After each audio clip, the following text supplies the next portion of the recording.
یه قدری سختی میبینن دیگه میگن خدا ما رو دوست نداره. بابا خدا به چه زبونی بگه من تو رو دوست دارم؟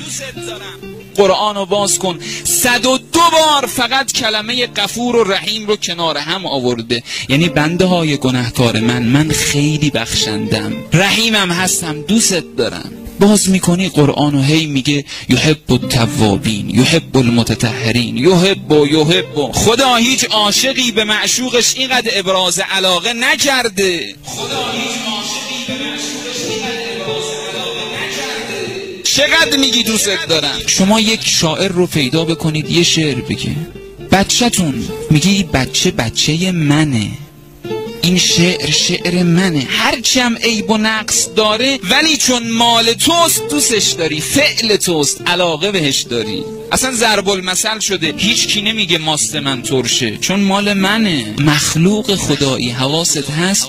تو فعل خدایی، تو صنعت دست خدایی، تو مال خدایی. خدا نمیشه به تو علاقه نداشته باشه، هر عیب و نقصی هم داشته باشی. تو مال خدایی، خدا نمیشه به تو علاقه نداشته. نوح پیغمبر شغلش کوزه‌گری بود. نوح رو برای این نوح نامیدند، از بس ناله کرد بعد از این اتفاق.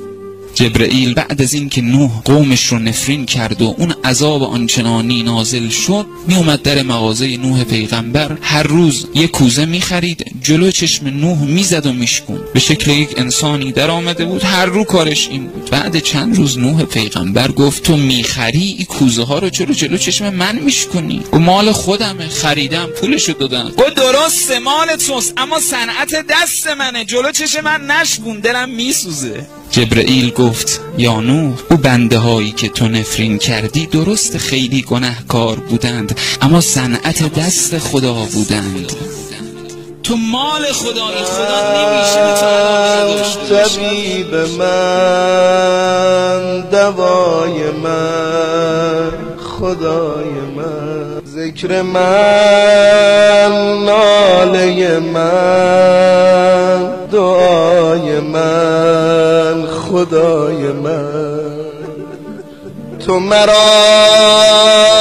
صدا زدی، بنده من، من تو را صدا زنم، خدای من، خدای من.